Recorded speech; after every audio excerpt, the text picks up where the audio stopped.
সার্কোস্টেপস স্ক্যাবি নামের ক্ষুদ্র মাইট দ্বারা সৃষ্ট সংক্রমণের নাম স্ক্যাবিস। শরীরে চুলকানি ও ফুসকুড়ি সৃষ্টি করা এই স্ক্যাবিস ছোঁয়াচে হওয়ায় দ্রুত ছড়িয়ে পড়ছে দেশের বিভিন্ন জায়গায়। বর্তমানে চুয়াডাঙ্গায় ছড়িয়ে পড়ছে ছোঁয়াচে এই চর্মরোগ।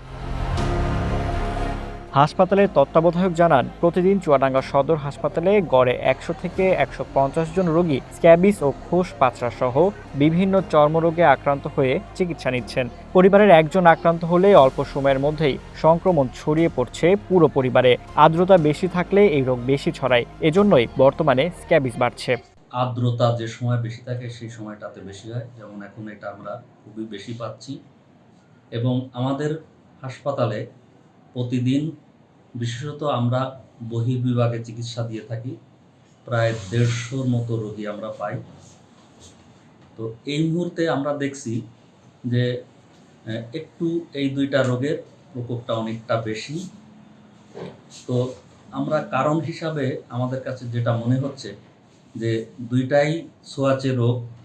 তো আমাদের কাছ থেকে কোনো একটা গোষ্ঠী যারা আক্রান্ত হয় তাদের ভিতর থেকে কেউ কেউ এসে চিকিৎসা নিয়ে যাচ্ছেন, কিন্তু তাদেরকে আমরা চিকিৎসা দিচ্ছি ঠিকই, তারা হয়তো নিরাময় হচ্ছে, কিন্তু পরবর্তীতে তারা আবার আক্রান্ত হচ্ছে। এই জন্য এদেরকে আমরা যদি সবাইকে একসাথে চিকিৎসার আওতায় আনতে পারি তাহলে আমার মনে হয় যে এটা নিয়ন্ত্রণে আসবে। চিকিৎসা নিতে আসা রোগীরা বলছেন, প্রথমে হঠাৎ শরীরের নির্দিষ্ট কোনো জায়গায় চুলকানি শুরু হয়, পরে তা ছড়িয়ে পড়ে পুরো শরীরে। ঘামাচির মতো ছোট ছোট ফুসকুড়ি দেখা দেয় এবং শরীরে ব্যথাও শুরু হয়। আমার চুলকুনি হয়েছে, হকারদের কাছ থেকে একটা মলম নিয়েছি, কাজ হয়নি, ডাক্তার দেখিয়েছে, এখন ডাক্তার এটা কি ওষুধ লিখেছে, এখন দেখি ব্যবহার করে এটা কাজ কি হয়। আমার ছেলের কিছুদিন ধরে চুলকানি হয়েছে, তাই গ্রামের ডাক্তারখানায় গিয়েছিলাম, ওষুধ খাওয়াই কিছু হয়নি, তাই হসপিটালে এসেছি ওষুধ। চিকিৎসকরা বলছেন, স্ক্যাবিস দ্রুত সংক্রমিত হলেও এটি প্রতিরোধযোগ্য, তবে আক্রান্ত ব্যক্তির পাশাপাশি পরিবারের সবাইকে